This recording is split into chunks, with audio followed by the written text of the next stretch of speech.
Hey, this is Stacia, and I am back to show you my round two game of the Ohio Chess Congress. So in round two, and this is Saturday morning, I faced a youngster by the name of Siddharth, one of the higher rated people in this section, and I had white. So I went ahead and opened with e4. And he played c5, the Sicilian. So I was happy to see this because now I get to play d4. The Smith-Morra gambit is what I'm aiming for here. So after takes c3, was definitely hoping that he would take on c3 and we could have a real fighting game of chess. But he did play knight to f6. So this is probably one of the best ways to decline the Smith-Morra gambit, but we simply transpose into the Alapin Sicilian, which is also known as the C3 Sicilian. I have no idea why they would call it that. Okay, so knight f6, e5, of course. Let's attack that knight, and knight to f3. So black could still take on c3. Oh, just kidding. No, they can't. I would win the knight. It's pinned. So he goes knight to c6, bishop c4, attacking the knight to b6, attacking the bishop to b3. And now my opponent played the move d5. Now during the game, I was like, hey, I'm pretty sure this is like the main move. And most of the time I don't see this, but I'm pretty sure that I did see it when I was analyzing a couple times. So I have a very interesting decision now. I can choose to play en passant and play pawn takes d6, in which case probably the queen will recapture that. And we play on with the more open position. That's one possibility. Often I think knight a3 and knight b5 is an idea there, or even knight c4. But another way to play is to say, okay, you're creating a French structure. That's fine. And just let them and just play c takes d4. And then when they play e6, we have a French. Now in this exact position though, after c takes d4, my opponent does not have to play e6 straight away. They can get their bishop out first. So I was worried about this. But I remembered that I had a game in this line, I think at the Cleveland Open, where I still got a really nice game despite the bishop being outside the chain. Maybe it was King's Island, one of the two. And I knew a lot of ideas in that opening. So I did choose to play c takes d4, but this is actually incorrect. I think it's better to actually play takes. So I'll check with the opening book now. Yeah, it basically says the only move is e takes d6. No one really plays c takes d4. And if I ask the engine, yeah, c takes d4 is playable. Like it says black's like a little better there. But I mean, if you're playing white, then that does mean that you did something wrong. So here, you know, this is more just equal. But in the Alapin Sicilian, that's kind of what happens. Like black can equalize fairly easily, but we're not 2,700 grandmasters, okay? Having the equal position doesn't matter so much. What matters is if you have a position that you like to play and that if you know the ideas and you're comfortable. And well, that is why I played the other move, because I knew I would know the ideas and be more comfortable. So I knew I was slightly worse, but hey, let's figure it out from here. Okay, so from here, he did go bishop g4. Now, this move surprised me. I don't know why. I only expected bishop to f5. But this pins my knight, and that pin's actually kind of annoying. So I started using a lot of time in the next few moves. But this was 2 hours for the first 40 moves. So that's enough time even for me, and that's saying a lot. Okay, so bishop e3, got to protect the pawn first of all. d4 is our weakness in these French structures, got to protect it. And after e6, castles, bishop e7. I just played knight b to d2. Now, I think my knight would rather be on c3. I do think that. But if I play that way, how am I ever going to get out of the pin? Just tell me.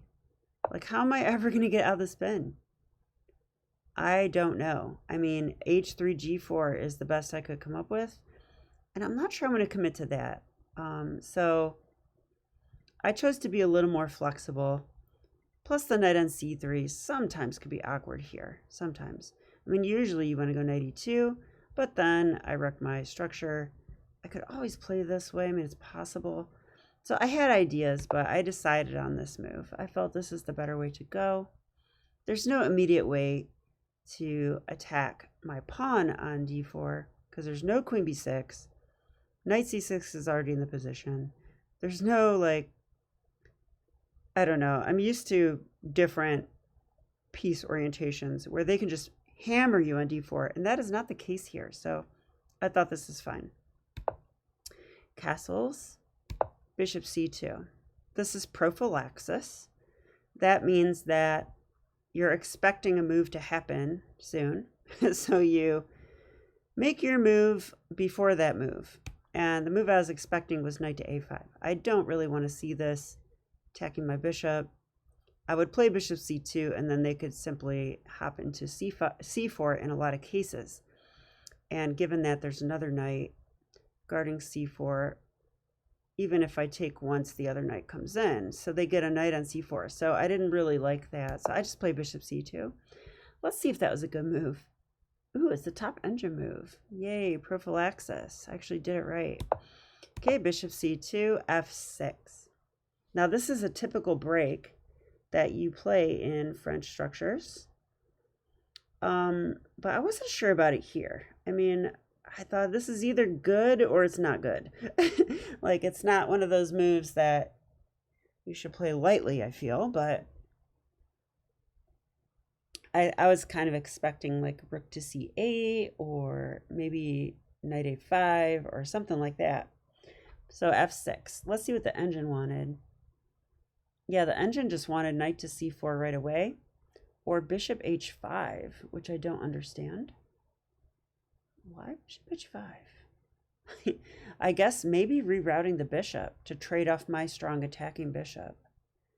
That could be the idea behind that one. Prophylaxis. Also, yeah, because maybe h3, g4 can be a problem for black. I don't know. Maybe that's why they're doing that. Okay, anyway, in the game f6, which is not the best move. So the engine thinks this is inaccurate. So I played h3. Bishop takes h3. Yeah, and I think my opponent's idea here was that if I do take with the queen, he can take this pawn with tempo because the rook is now attacking that queen. But I did see some interesting stuff here. Like, I thought, okay, like maybe queen h5, that threatens checkmate. Oops, I already have an arrow. And if g6, I have this potential sacrifice. And, okay. I don't know, like, is this winning or not? I thought at the very least, this is a forced draw, right? Like, if here, here, if here, here. So if I want to draw, I can do that. Do I have more, though? That's a question, but that's okay. We won't go into it. I'll just ask the engine. No, it thinks it's just a draw. Okay, so I could take with the queen if I... Oops. Yeah, I could take with a queen here instead of a knight if I want to just have a quick draw. That is obviously not what I was looking for, so I played knight takes. They took. I take.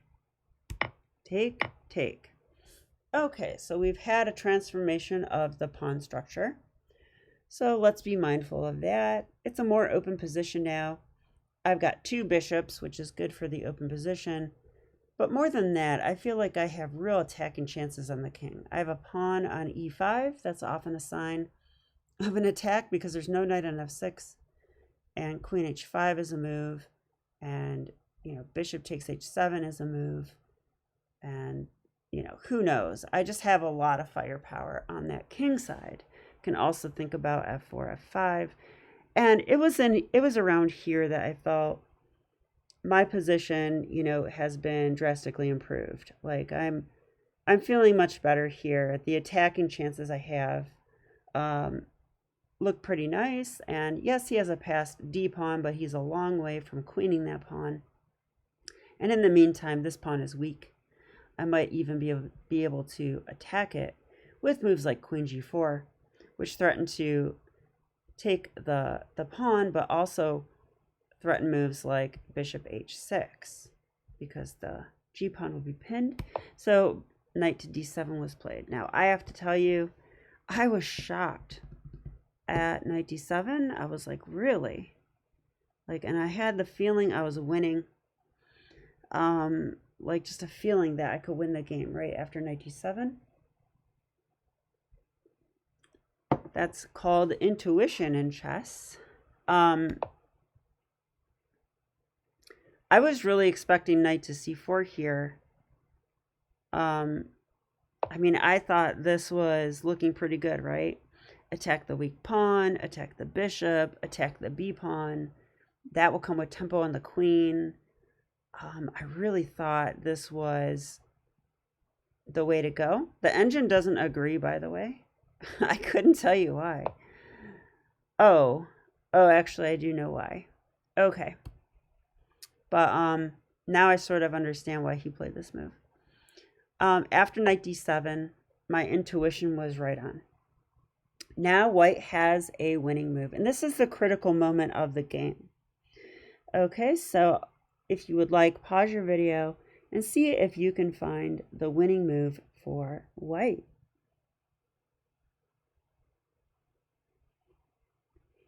Okay, so I had a few candidate moves here. I gotta make sure the engine's off. Okay. I was thinking about bishop takes h7 check. That's one thing. I was thinking about queen g4. That's definitely another one. It attacks here, pins that, threatens bishop h6. And I was also thinking about queen h5, which just threatens mate on h7 right away and provokes g6. And then maybe we can play bishop takes g6. That was an option. Oh, and I had another move I liked too, queen d3. Queen d3 I liked because it's like, hey, you want to take the pawn, you know, check. And then if here, that's going to be mate, bishop g6 mate. So I liked queen d3 as well. So I had all these candidate moves. Now I'm pretty sure I rolled out bishop h7 pretty fast. I'm not really sure what this one accomplishes. Like after king g8, it's like, there's really no follow-up, so that's that. So that one I rolled out right away. Queen g4 is not very forcing. I felt like he could simply protect the pawn somehow. How, though? That's a good question. How does he protect that pawn?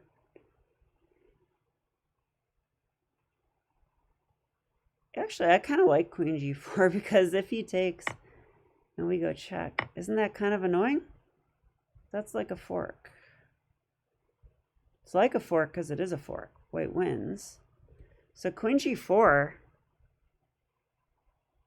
I don't recall what I saw here. Oh, that's the engine. Wow, queen g4 is just strong and winning. Okay, if any of you said queen g4, I'll give you credit, but that's not the best move. Now, the best move is queen h5. Okay, and I will tell you right now that I did not play it in the game, but I calculated it and I ran into issues. So let's go ahead and calculate together. Okay, I'll just use arrows. Queen h5. Now I have analyzed this since the game. So queen h5 threatens mate, right? So you pretty much got to play g6 or h6. I don't see any other moves. Now, if h6, I think we can rule that out pretty quickly because there's queen g6. And we're threatening mate on h7, right? The bishop on c2 is still there. And so after this, h6, queen g6, yeah, good luck. good luck, because I don't know how you stop mate. I really don't. I mean, probably rook e8 is the only move. This doesn't look good though. I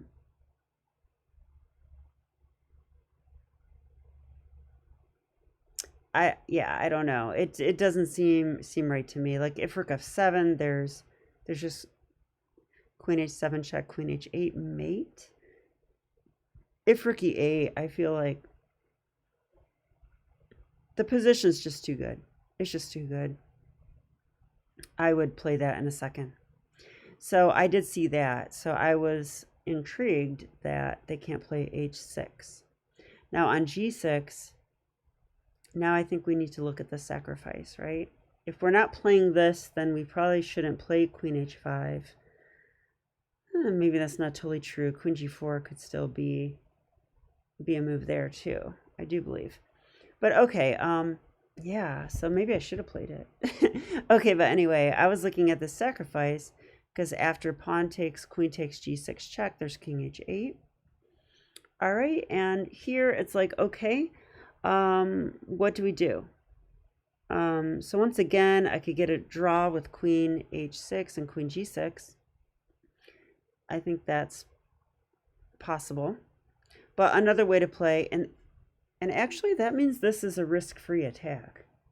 Another reason to play queen h5. Yeah, I'm disappointed in myself because normally I would play this. I must have thought queen d3 was really clever. I think I did, but it's actually not. Okay, I just didn't calculate well enough, and that is a problem. Gonna need to do better. So after king h8, let's go through it again. Queen h5, g6, bishop takes g6, pawn takes g6, queen takes g6 check, and king to h8. Okay, now on this move, I could try the move bishop h6. So I was looking at this because it threatens mate on g7. But then I saw rook g8.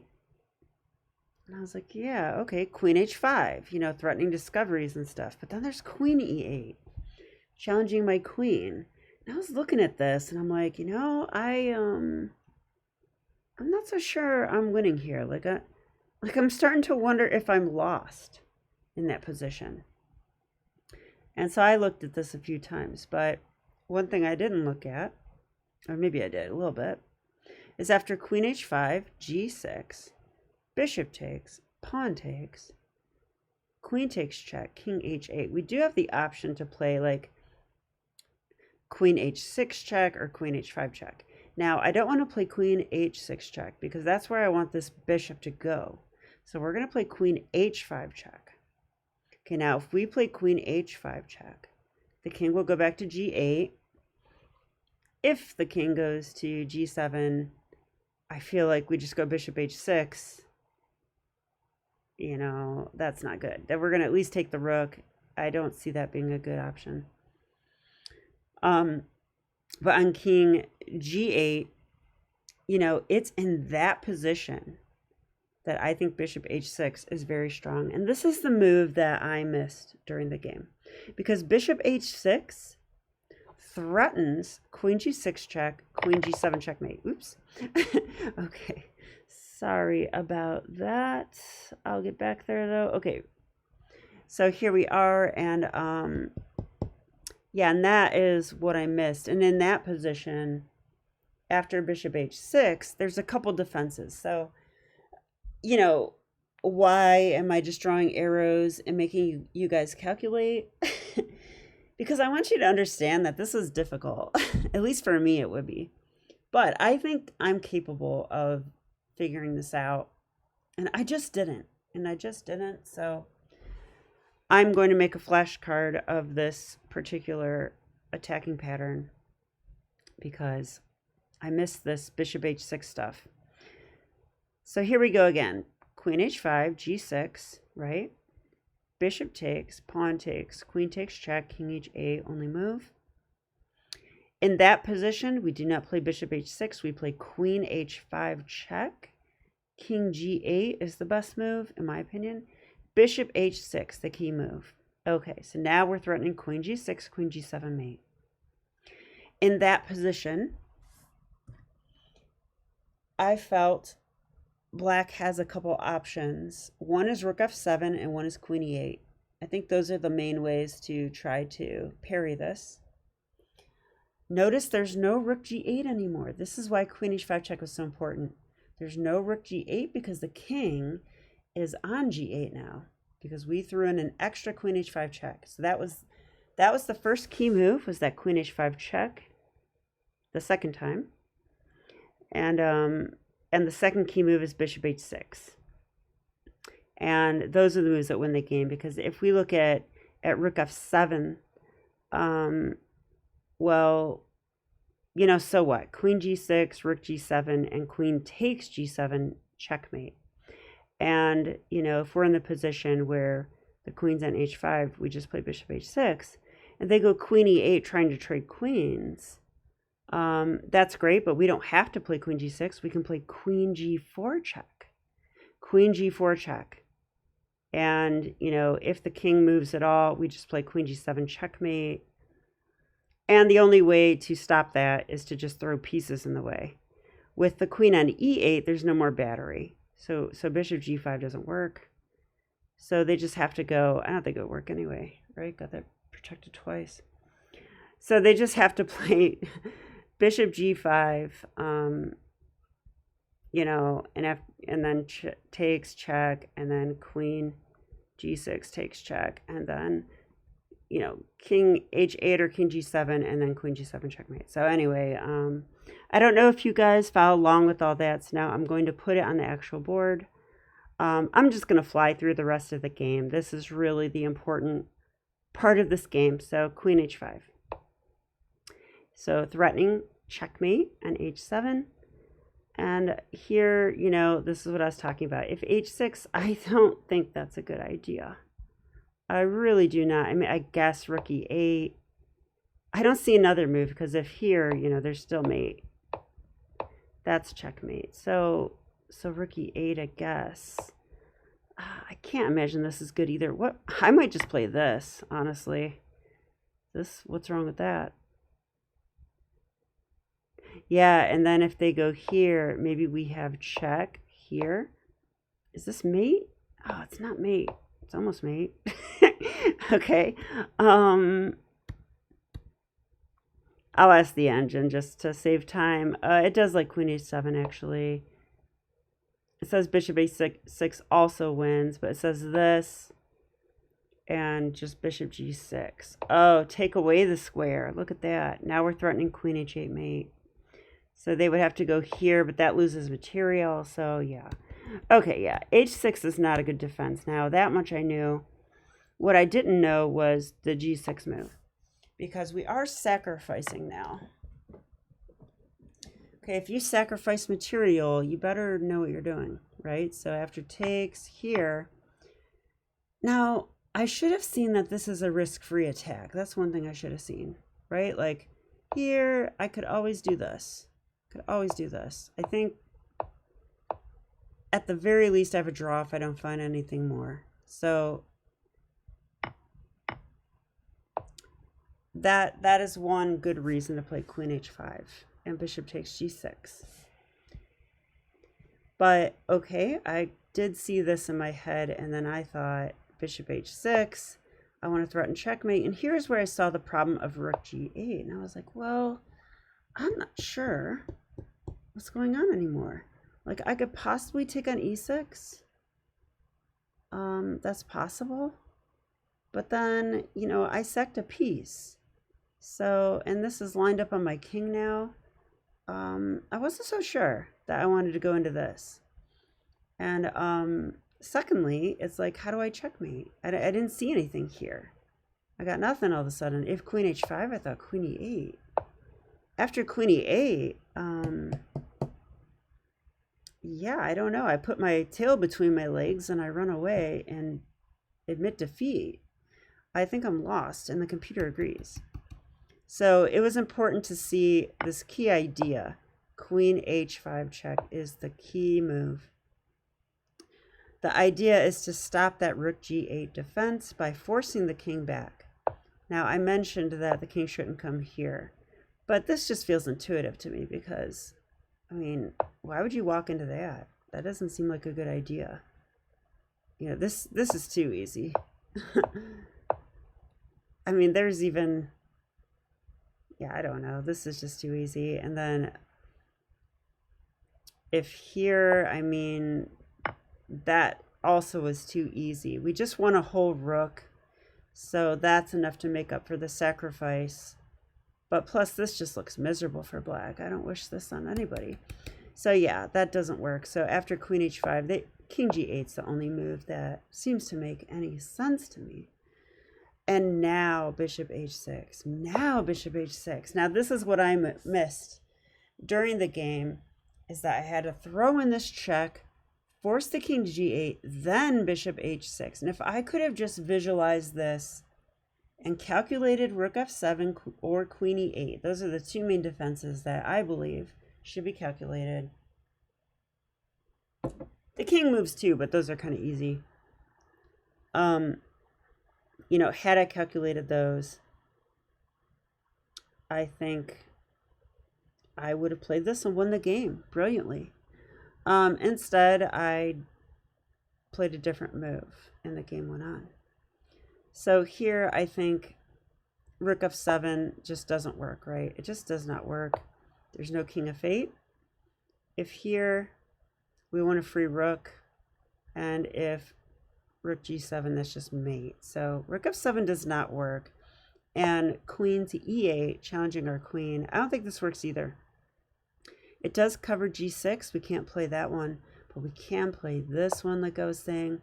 So here I think they have nothing better than to just block. But that doesn't really do much of anything. Checkmate. Okay. So now we understand how I could have won the game. It wasn't easy, but it's also not that hard. This is not rocket science. I think I could do that. So I'm a little disappointed that I didn't play queen h5, especially since it was just a risk-free attack. Okay, so I played queen to d3, saying, please do this. And then I have checkmate. Oh, wait, I don't have checkmate. There's a knight there. I did see something here anyway, though.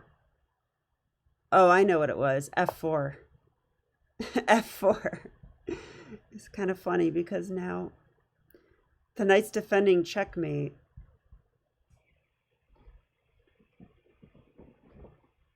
Or is he? Actually, if he moves. Well, then the king's coming up. Okay.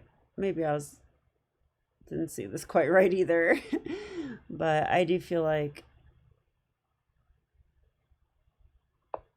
you know, I may have seen this during the game. I think I might have. Okay, there's e5, and then how about this?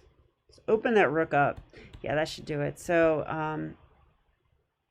I thought queen d3 had some poison, but really I was just like, hey, I know. I'm going to play queen d3, provoke g6, because there's really no other move. And then I could play queen d4, protecting the pawn and threatening to, you know, come over to the king side like that. So I thought this is a safer way to play, but really it was just a blunder because I had a win. Queen h5 was winning. So after g6, played my idea of queen d4. I thought this was clever. That's often the way chess goes. You think you're playing a clever move, it's actually, you're missing a win. I call that a Stacia move. When you play a creative move, but really you had a win. Okay. Queen c7, queen g4. Okay, so I was definitely feeling good here. I mean, I still like my position quite a bit. And queen g4 I thought was quite creative because I'm saying, hey, free bishop. But yeah, if they do that, I take here, I'm going to get the material back.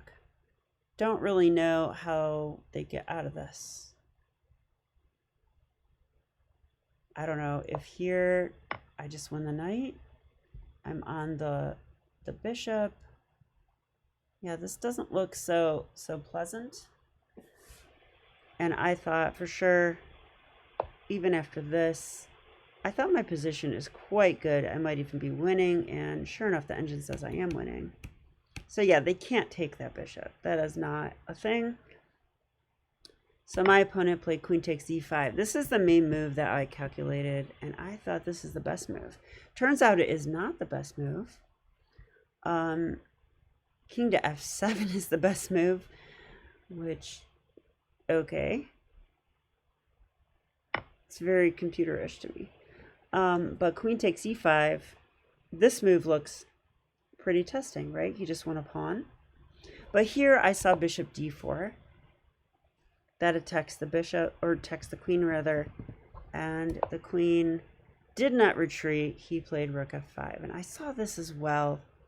And here I thought I could win the exchange, so I did decide this is good for me. So I take, rook fe1.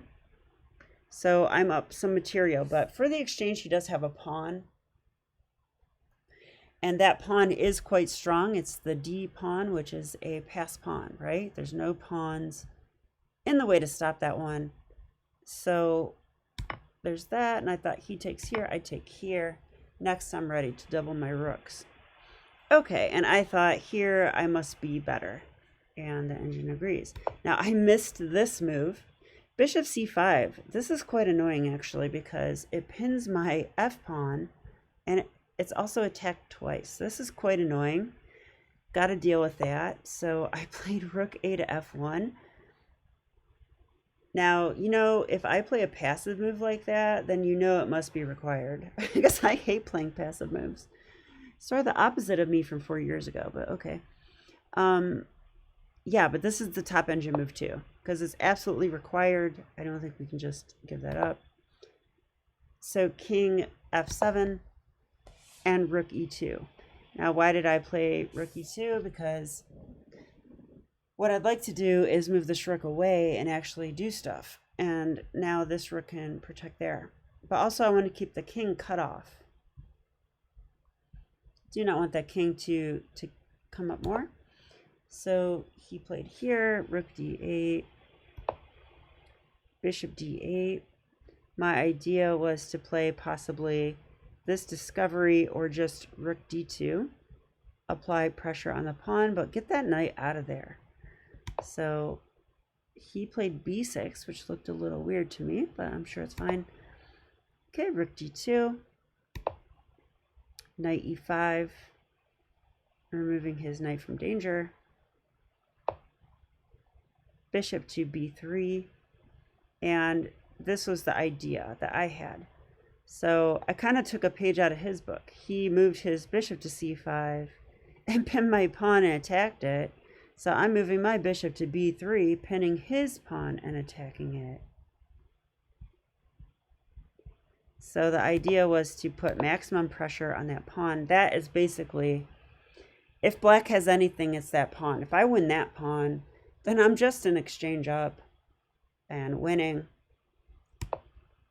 So knight g4, g3.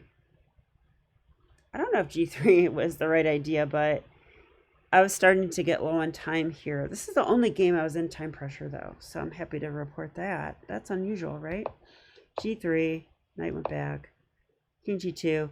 Yeah, I was thinking, okay, I'm going to improve my position. I was trying to get to move 40 because I had like under a minute, and there's only delay. There's no like 30-second increment this tournament. And I had ideas to shift my rooks over here and infiltrate.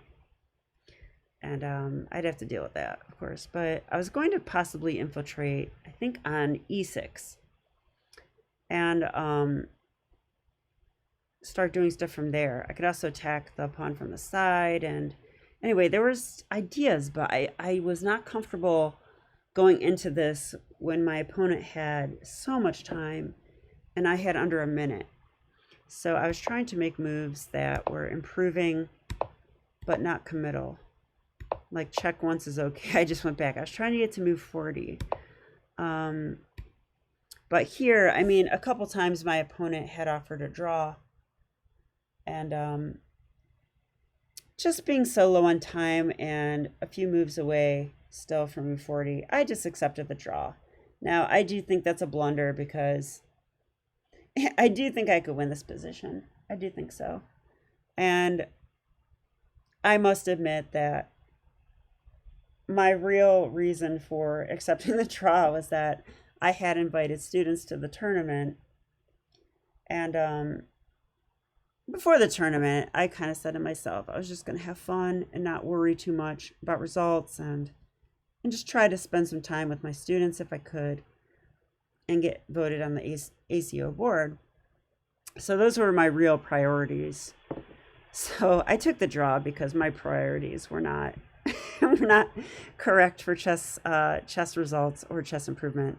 And that's just a reality for this particular tournament. Now, is that a normal thing? No, it is not. I do not intend to play that way. At the Kings Island Open, that one, I'm going to play to win all my games and the tournament. So I'm just saying that right now. But this particular tournament, I really was just trying to get out of my slump and jumpstart my chess. So I do think I did that. So yeah, I do think taking a draw is just a blunder here. This position looks so good. I think I could easily play 5 more moves here and get to move 40. But I just kind of weighed the fact that I wanted to see my students who came a long way to come to the event. So there you go. Anyway, I hope you enjoyed this game, though. I do think it was quite instructive, especially that critical moment after knight d7. Yeah, and the reason now you understand why knight c4 is a blunder. It's basically the same thing. Queen h5 also wins here. It's the same thing. No matter which way the knight goes. So that attacking pattern, I think, is something that I need to always remember. I do not plan on blundering this again. Yeah, because here, again, like bishop h6, not the right move. There's rook g8. That was the thing that I saw, and I was like, ooh, I see that. I see it doesn't work. You know, but in reality, that's true. Bishop h6 doesn't work, but we have check. Force the king back to the g file. Once he's there, now bishop h6 just wins. Even queen e8 doesn't work. We just play here. And that is that, right?